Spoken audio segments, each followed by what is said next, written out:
Hello friends, I'm Chevy. Welcome back. I do have some new gameplay footage going up very shortly, but before I do that, I wanted to share with you my new toy that I'm going to be using in the future to play some games, Android games specifically, and even PC games.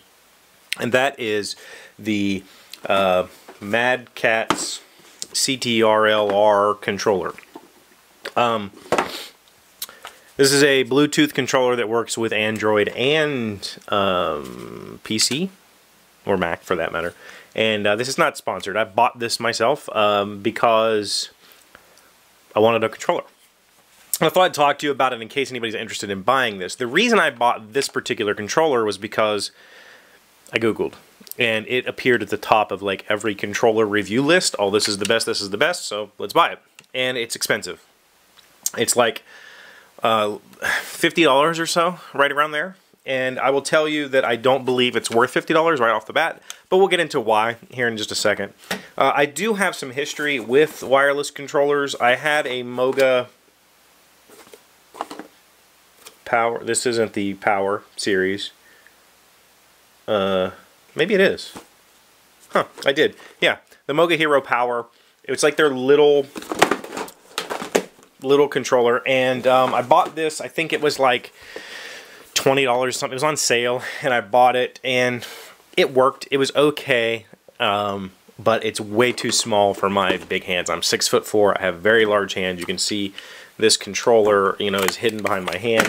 So this just didn't work for me. And I bought this a number of years ago when Android gaming was still very infant. And I can still consider Android gaming in its infancy. And there just wasn't a whole lot of support for this. So I used it a few times and then put it away. And when I started this series and I was playing Oceanhorn, I thought, man, I'd really love to have a controller for this game. And I went looking for this, and I actually can't find it. All I have is the box. I don't know what happened with the controller because I haven't used it in probably 2 years. So I had to buy one. I've also used a PS3 controller. I don't have one because I don't own a PS, and I just simply don't like PS controllers. My large hands, I've already shown you, the shoulder buttons are like this really crampy, awkward position on the PS controllers, and doing this thing, it's kind of hard to see. I can't do this, I have to do this, and it really just hurts. And sure, I could get used to it, but I'm of the mind that if I have to get used to your controller, I'm never going to use it because it's garbage. So this fits me great.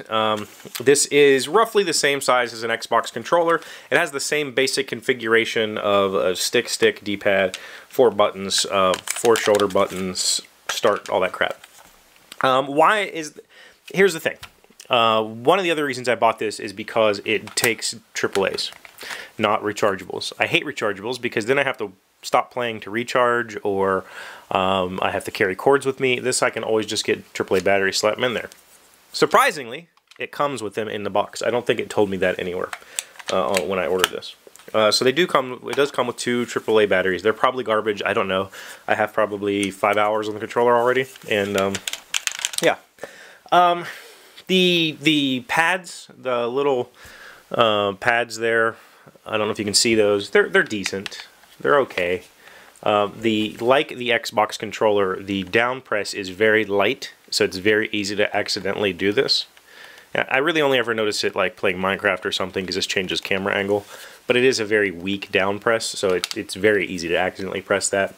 The buttons, they're okay. They don't have an amazing feel to them. They feel, the whole controller, Mad Catz is an old brand that when I was a child in the 80s and 90s, Mad Catz made some okay joysticks for PC, and then they got into the aftermarket controller market, and the Mad Catz brand was always the like half-price piece of shit controller that you gave to the second player because you couldn't afford to buy a second OE controller, so you bought the shitty Mad Catz Turbo whatever, and it was like this piece of garbage that you had to hold on to, and so you just gave it to the second player. And so this is a vast improvement over the controllers, the Mad Catz controllers that I bought when I was a child, but it's still just, for $50, you know, that's the price of an Xbox controller, and this is not the build quality of an Xbox controller. And let's be honest, it's not like there's anything extra in here. This is still just a controller, still has Bluetooth like a PS controller, and some buttons and a circuit board. It's not like there's anything extra in here. This thing on the box it'll say, and by the way, this box, whoever did the packaging design on this box just needs freaking killed. It's terrible. Anyway, it's like, oh, it's compatible with, it's a Bluetooth controller. It's compatible with everything. You don't, it's not like this is made for Android. Or they'll say on here, built for NVIDIA Tegra. How is this built for an NVIDIA chip? This is a Bluetooth controller. It literally does nothing with NVIDIA. But whatever, it was built for it. So I guess the thing that it has that a Xbox controller does not have is the little phone clip. And this is okay. It is a little spring-loaded thing that there's a little raised portion here, and this kind of fits on there, and then you got a little thumb screw that is shitty, poorly made, and then you put your phone in here. Okay. Now the problem with my Samsung, you can see I just stuck it in there, is the power buttons hit. Now if I take my case off, that doesn't happen. These spring-loaded thingies here are angled down, so it's intended to kind of catch the rim of the phone and not hit your buttons. But guess what? It hits my buttons, and if I take off the case, then that's really annoying. I'm not going to do that. So what I have to do is kind of offset my Samsung in there. This is an S7. That's fine. It works. It is sturdy, and I don't feel like the phone's going to flop out or anything unless I get like Rage Boy and throw this across the living room. It is plastic, whatever. But where I think the build quality is very lacking, it has these extra buttons.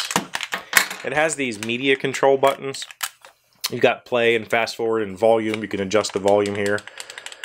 Those are neat and all, but they're the same crappy plastic that this thing's made out of, and they have no feel. Like there's no way to know what button your finger's on. It's not like a TV remote.